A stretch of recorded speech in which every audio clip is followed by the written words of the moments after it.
And also, this is not the time of day I usually do this, so hopefully it's not too crazy with the lighting.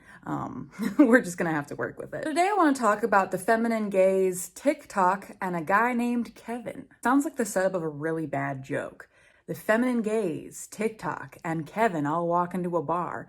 Everyone turns and stares. And then yells cringe at the same time. What's up, nerds? Welcome back to my channel. My name's Maddie if you're new here. Hope your day's going well. I have a philosophical question for you guys. I asked this to my pseudo book club where we kind of all hang out. We don't talk about, well, we talk about books, but we don't really read books, if you know what I'm saying. But at some point on TikTok, I saw several videos about divine feminine, or the divinity of femininity. And I asked, why is it that we see femininity as being divine, whereas you never really hear about masculine divinity?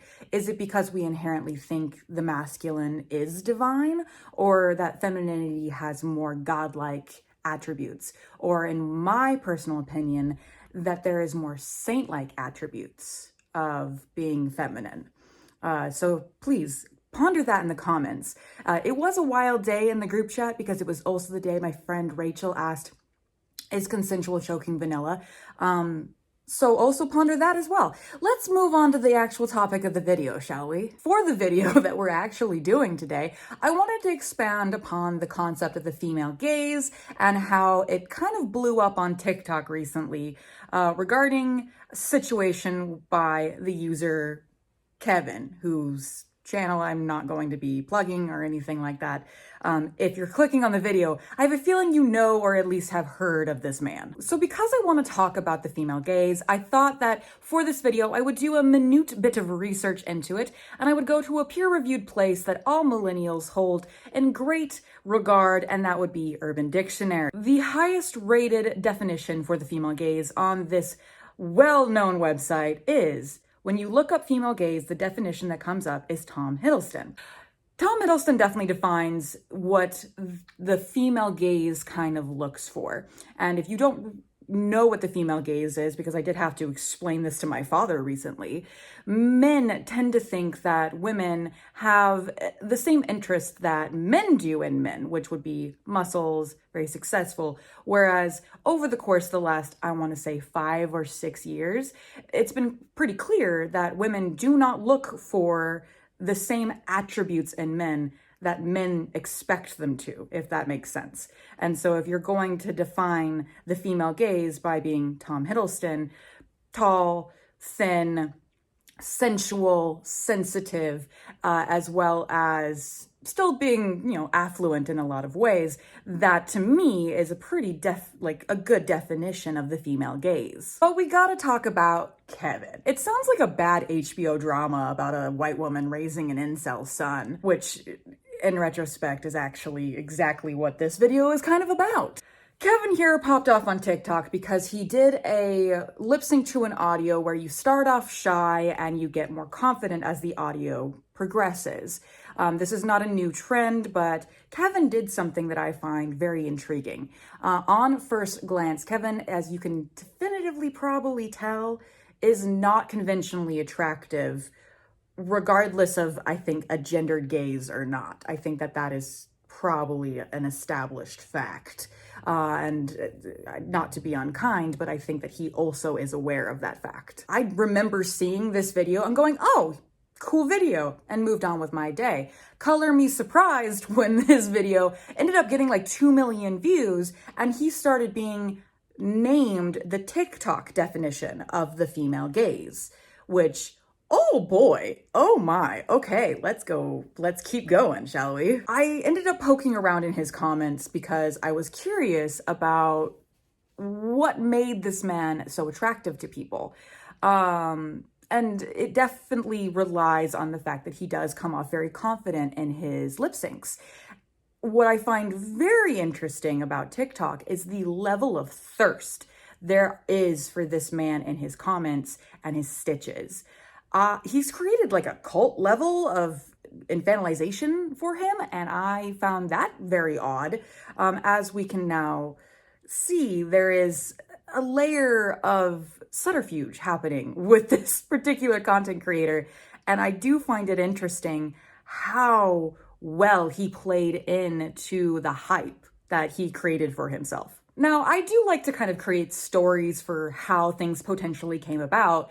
And this may very well have happened, it may not have, but I do think Kevin found a way to go against the grain on TikTok. TikTok acting and performing is very over the top and exaggerated because when you're working with a smaller, basically up close and personal video, you have to kind of overexert your exaggerations, especially considering the fact that TikTok came from Musical.ly, where dancing was very popular and expression was common. And the one thing that Kevin is not doing is being overtly expressive. He's unconventionally attractive and he is very softly performing the act of doing the audio from shy to confident. And I think that that is why he's so popular, because not only is he not doing a traditional thirst trap like a lot of the people on TikTok do, he's also doing it in a kind of a more reserved way, and it's very close to his face. So you can definitively see from where he goes from unassuming to confident. And I do think that when you are kind of presenting an unassuming presentation and you do not come off as intimidating, which I'm going to be real with you guys, I am not intimidated by this man in the slightest. More on that later.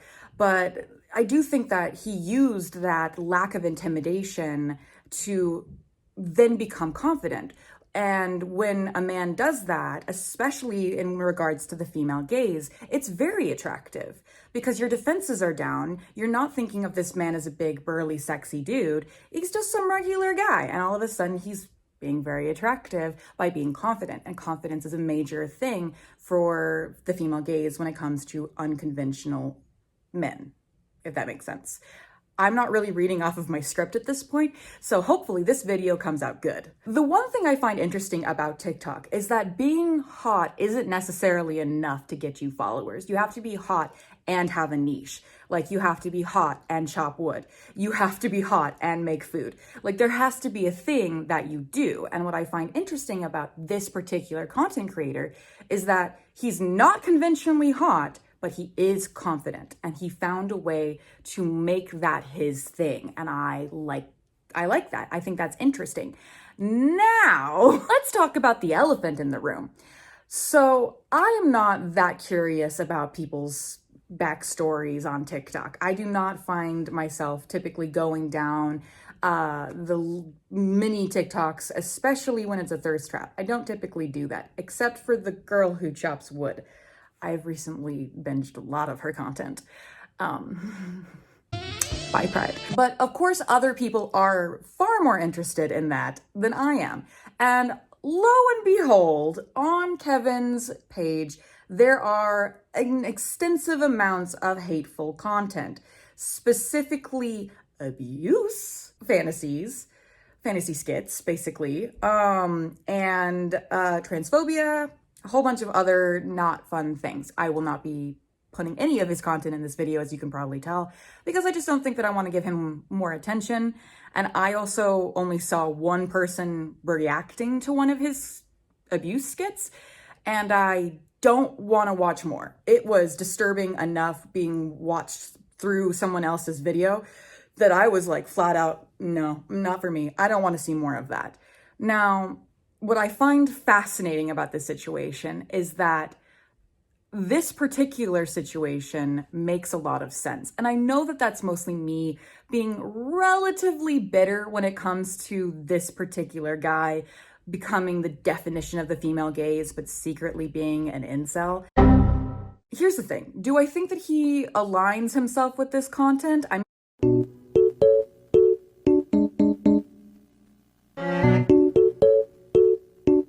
Maybe idolizing people on TikTok like this is probably not the best idea.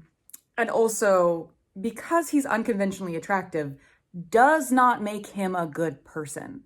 Like, the bar is on the floor, guys. To bring it back to another TikTok situation, There was also a audio that popped off from Call of Duty where a character named Ghost, who wears a mask, was asked to take the mask off.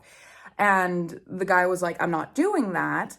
And when the other character goes, are you ugly? Ghost says, quite the opposite. Once again, going back into this confidence level that really is attractive. Even if you don't know what he looks like, confidence is attractive. It just is. And I think that that crosses all genders. Whereas, some men may be intimidated by a confident woman because they themselves are insecure about them and who they are. But I do think confidence is usually a universally attractive trait. But this particular situation I thought was quite fascinating was because girls heard that audio and was like, oh my God, Call of Duty sounds great. And I am one of those people that I was like, you know what? If I wanted to waste time on a new video game, I could totally see myself trying this particular situation out. But then a lot of gamers were like, no, girls aren't allowed to play our shooty video game. And then other people were like, well, why don't you want something in common? Aren't you attracted to women? And my response to that whole situation is, has anyone listened to gamers in the last, I don't know, forever? Gaming culture very much is incredibly toxic, especially when it comes to women.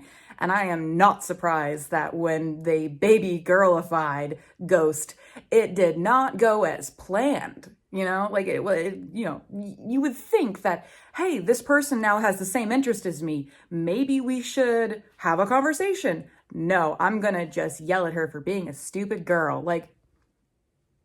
What? Wrap this all up. I do believe that T. Hitty in 2014 was the definition of the female gaze. And I definitely enjoyed, Tom Hiddleston and everything he did. I really, really liked that kind of concept. But I also think that, for me, my favorite Avenger was Thor, and he has muscles. But the reason why I liked him the best is because Chris Hemsworth is fucking hilarious. He is. And I know that I happen to be of a particular persuasion is that if you make me laugh, I'm gonna find you attractive, typically speaking. That's just is what it is. Emotional damage. Whereas this whole situation, I find interesting. And that's mostly what I want to do with this video. It's just, I want to chat about this. So if you guys have thoughts or ideas about this, please leave them down below in the comments. This is not going to be a straightforward video as I usually do, but I found this to be a very interesting discussion and I want to talk about it with y'all. So please leave your thoughts and opinions down below. I'm going to go now, guys. Like, subscribe, all the good stuff. Bye!